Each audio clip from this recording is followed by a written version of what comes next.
uh, we ended up going and getting a bite to eat, and um, that was interesting as well because we were going to go to the subway there in town, there were so many people in line. We ended up going to the next town over and getting something to eat, and we came back. Two of our guys had to go back home, so there was three of us left, and we went back into Estes Chapel, and by then it was mostly full. We got there just about the time the service was starting at 7, and so we were about 2/3 back. But I kind of liked that because we got a chance.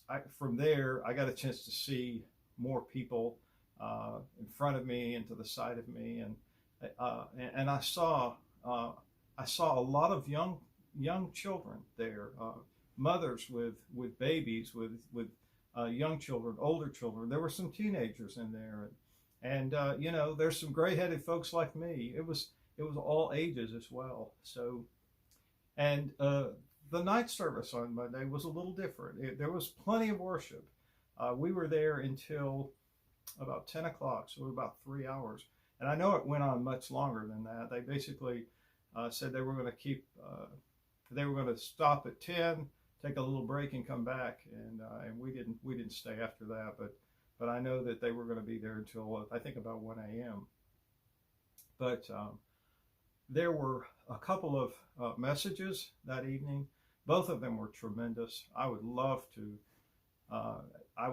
if they were able to make those available. One was by a younger lady who used a garden hose as an illustration, and it's something that I'm going to stick in the back of my mind. I might steal it from her sometime, but anyway. And then there was also a message from the young man who had been the excuse me, he had been the devotion leader, had given a devotion time on February 8th when this broke out. And he told about that morning, and he said, honestly, I was going to say Josh, but I don't think that's right. It's not important. But anyway, he was telling all of us that he had overcommitted and he'd not really had time to prepare well. And when he shared from Romans 12, and he got through and he said, I can show you the text. I sent a text to my wife and said, I just laid a stinker.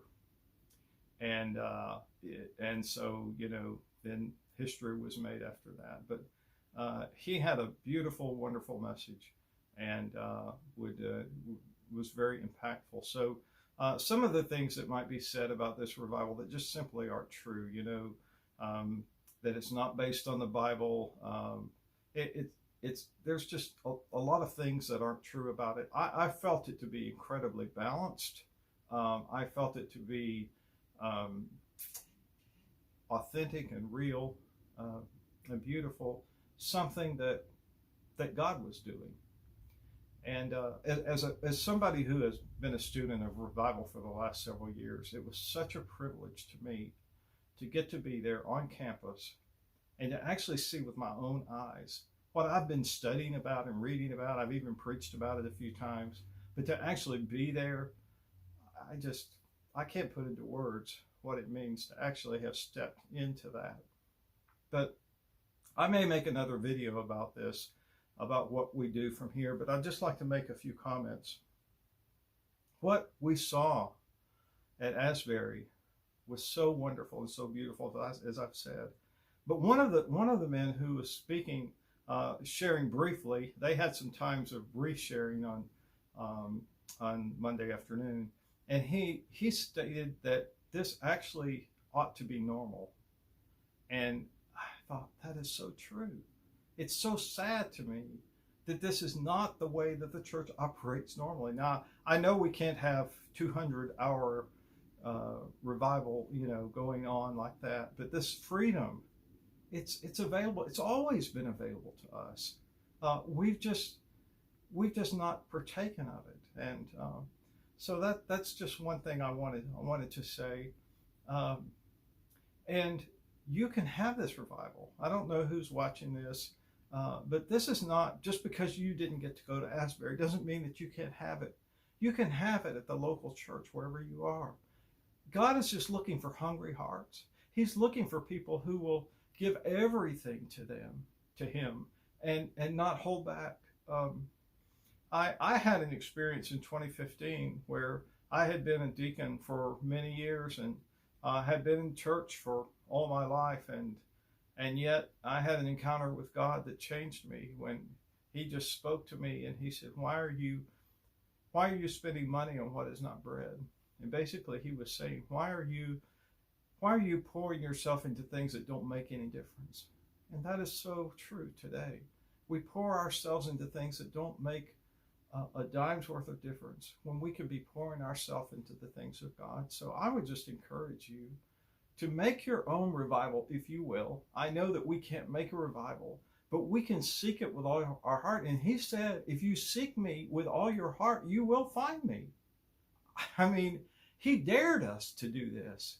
And in my understanding, in my estimation of what's happened is that somebody did it.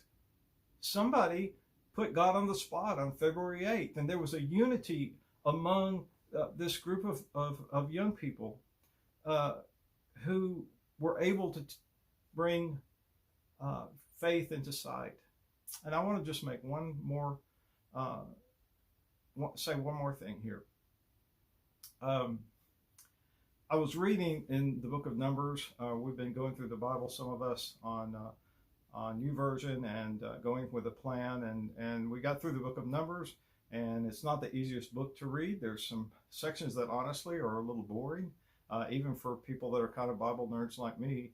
But the main, if you would distill everything down in the book of Numbers, it would be that there was a great tragedy and that God wanted to bring His people into a land of promise, into the Canaan's land, and they refused. They disobeyed. They shrank back. They were afraid.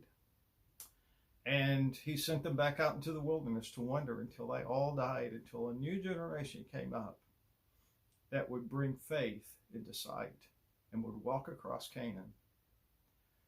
And I couldn't help, when I was thinking about this, I couldn't help but think about what I was seeing, because it's a new generation of young people that I believe can bring faith into sight and will be able to what we've seen is a flash in the pan compared to what God wants to bring to this country and to this world.